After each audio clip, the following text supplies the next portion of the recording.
Inshuti bakunzi ba Aidarike TV, muraho murakomeye, amahoro y'Imana nabane namwe, twongeye kubasuhuza, turabasuhuza cyane, Imana ikomeze kubana namwe. Umunsi rero tugiye kuganira ku nkuru z'uyu mupasiteri, uyu mupasiteri witwa Pastor Mutesi, ni umwe mu bapasiteri ngewe nzi, ngiye kubaganiriza ku nkuru ze. Ariko twatangira dusenga. Mana, turagushimiye ko wera kandi ukiranuka, turagushimiye ko uri umukozi w'umuhanga, nta yindi mana ihwanye nawe. Mwami, turakwinjiza kugira ngo usube mu ruhande rwacu, urinde igihugu cyacu, urinde isi yacu, kandi ubwiza bw'Imana bukomeze kuba muri twebwe ibihe byose, ndetse umugisha wawe kuri twebwe n'abera bose mu izina rya Yesu, amen. Rero nshaka tuganire kuri uyu mupasiteri witwa Pastor Mutesi. Muramuzi, yitwa Aime Prudensienne, akaba ari umubyeyi w'abana babiri. Uyu mubyeyi rero ni umwe mu bantu bagira ishyaka ry'umurimo w'Imana ngewe nzi. Yakundaga kubwiriza cyane, ndetse yabaye n'umwadeperi, yabaye umubwirizabutumwa cyane, azenguruka muri adeperi abwiriza ubutumwa bwiza, ndetse ni umuntu wakoreye Imana cyane uyu mupasiteri.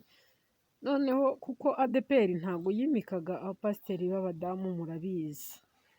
Nyuma rero yaje kwigira mu rindi torero, aza guhabwa ubupasiteri, ariko muri uko guhabwa ubupasiteri uyu mubyeyi yahuye n'ibibazo bikomeye by'urushako, kuko yashakanye n'umugabo we wa mbere, bashakana akiri umukobwa, arangije babyarana abana babiri.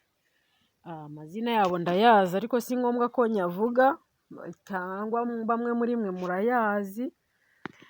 Arangije umugabo aramuta, amubera ibamba, amubera umuntu mbese w'umuhemu, ntabwo yamubereye inyangamugayo. Nkurikije ubuhamya bw'uyu mubyeyi, umugabo we ntabwo yari akijijwe neza. Ikindi kandi hari rimwe na rimwe abantu nyine igihe bageramo, murabizi, akabona ko mutaberanye, cyangwa se n'igihe umuntu mumara kubana akabona ko mutari mukwiranye, mutari muberanye, akabona ko mutari ku rwego rumwe, akabona ko yibeshye. Bijya bibaho, ariko ubu ni umugambi wa shitani.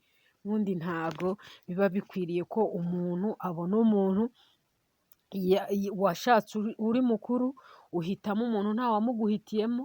N'iyo abantu bagiye gusezerana ku murenge, bavuga ati muje gusezerana nta gahato, ku bushake, mukajyana abantu bakabasinyira, mukemera ko mugiye gusezerana nta gahato. Ikindi, leta y'u Rwanda ntabwo isezeranya abana, isezeranya abantu bakuru. Sinibaza ukuntu rero abantu bajya gusezerana ku bushake, ariko kandi bakajya no gutandukana, kandi mu by'ukuri ari bo baba bifatiye icyemezo. Urumva ntabwo biba bikwiriye, ntabwo ari ibintu twashima. Uyu mupasiteri rero yahuye n'ibibazo bikomeye, mwa bantu mwe, ahura n'ibibazo bikomeye, arakena, ahura n'ikibazo cy'ubushomeri, ndetse n'amashuri wenda ataranahagije, ahura n'ikibazo cyo kurera abana ari wenyine. Uyu Mutesi yarakubititse, noneho akajya ahura n'abandi bagabo nabo bamubeshya. Mubizi ko iyo umuntu ari mu bibazo, akenshi nyine hari abaporofitira mu kavuyo, bagashaka kongera kumubabaza, bagashaka kwerekana ko bamukunze, nyamara mu by'ukuri bashaka ari ibikoresho bya Satani, bashaka kumusubiza aho yavuye. Rero uyu Mutesi Imana yagiye imugirira neza, Imana ikamufasha, Imana ikamurinda, irinda abana be, ikamuha abaterankunga. Murabizi ko Pastor Mutesi ni umwe mu bantu bakundwa cyane, ni umwe mu bantu bagira abakunzi benshi, agira abakunzi benshi, agira abagaragara, ndetse akagira n'inshuti nyinshi zitagaragara zimuvuga neza, ariko zinamukunda, zimwandikira kuri telefone, zimukunda zitamuzi, zimukunda zitarahura nawe. Inshuti Pastor Mutesi arazigira cyane rwose. Imana rero Pastor Mutesi yamuhaye igikundiro gikomeye, nubwo wenda na Satani nawe aba ashaka kumuvangira, ariko Pastor Mutesi ni umwe mu bantu bakundwa cyane. Ikindi, Pastor Mutesi ni umwe mu bantu bagira urukundo. Nubwo mwumva ngo arakundwa, ariko Pastor Mutesi nawe agira urukundo, akunda abantu. Pastor Mutesi ntabwo wagenda ngo umusabe amafaranga ayafite ngo ayakwime, ntiwagira ikintu umusaba, ntiwakena, ntiwamubwira ko waburaye afite ikintu ngo akwime. Pastor Mutesi ntabwo wajya kumusura ngo ananirwe kuguha tike. Pastor Mutesi ni umwe mu bantu bagira neza kandi rwose bagira urukundo rw'Imana, bagira umutima ubabarira, bagira n'umutima uca bugufi. Uko byagenda kose mbona ko abantu benshi bamuriraho hiti, abantu bakamuvuga, ariko ugasanga Pastor Mutesi ni umwe mu bantu bafite umutima rwose urimo Kristo. Rero mumaze iminsi mubona ko ubukwe bwa Pastor Mutesi buvugwa, abantu bamanje kumuriraho hiti cyane bakamuvuga rwose, abantu bagahora bamuvuga nabi, bavuga ngo ashaka undi mugabo, ngo ese ngo kuki yashaka undi mugabo. Nirinze kubivugaho cyane, ariko ubu nyine mbonye ku isimbi babivuze, ndavuga nanjye reka mbivugeho, kuko buriya Isimbi TV cyangwa se Sabe Murungi ni umwe mu bantu babaye iruhande rwa Pastor Mutesi cyane muri urwo rugendo rwe rw'ubupfakazi, muri urwo rugendo rwe, muri rwa rugendo rwe rwa mbere rwo kuba nta mugabo yari afite, ari umudivorce, mu rugendo rwe rw'ubukene. Isimbi rwose Sabe yabaye iruhande cyane rwa Pastor Mutesi mu buryo ndetse bukomeye. Rero ni ukuri Pastor Mutesi ni umuntu wiberaho ubuzima bwe kandi agakunda ubuzima, kutinjira mu buzima bw'abandi. Pastor Mutesi ikintu umuziho, ntabwo yinjira mu buzima bw'abandi ngo ajye gucukumbura ubuzima bw'undi muntu. Ntabwo uzigera umwumva avuga ubuzima bw'undi muntu. Nicyo kintu umuziho cyane. Inshuro nyinshi Pastor Mutesi ni umuntu wimenyera ibye, akamenya ubuzima bwe, agashaka kumenya ubuzima bwe, adashatse kwinjira mu buzima bw'abandi. Rero Pastor Mutesi Imana mwabonye ko yamugiriye neza, yamuhaye andi mahirwe, kandi koko nk'uko yahoraga abyifuza avuga ati ntabwo nifuza kubaho njyenyine. Buriya kwifuza kubaho wenyine ntabwo ari ibintu byiza. Buriya Imana yaremye umugabo, irangije ibona ko atari byiza kwaba wenyine, irangije imuremera umufasha umukwiriye. Rero ntabwo ari igitangaza cy'uko umuntu yadivorce uyu munsi, ejo akadivosa, ejo agapfakara. Hari igihe nyine murabizi shitani arwanya ingo. Inshuro nyinshi shitani arwanya ingo, ntabwo aba ashaka ko urugo rwubakwa. Niyo ntego ya shitani, intego ya mbere ya shitani ni ugusenya ingo. Ubona ko hari amanyanga menshi shitani akoresha kugira ngo asenye ingo, ndetse yereke ko n'abantu kubaka ingo ntacyo bibamariye. Nk'urugero, mubona ko hari umwuka w'ubutinganyi ubaho. Uriya mwuka w'ubutinganyi rero ni umwuka wa Satani, uturuka kuri Satani, kugira ngo abantu babihirwe n'urushako. Kuko ubundi nimba abantu babanye bahuje ibitsina, kuko ntabwo bazigera babyara.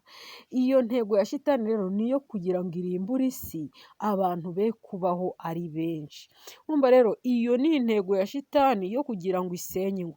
Buriya divorce mubona zibaho buri munsi ni ubwami bwa shitani, kandi ni imyuka mibi shitani yohereza mu ngo kugira ngo abantu baryane, ndetse babone ko ingo, kubaka urugo nta kintu bimaze, babone ko nta mumaro w'urugo.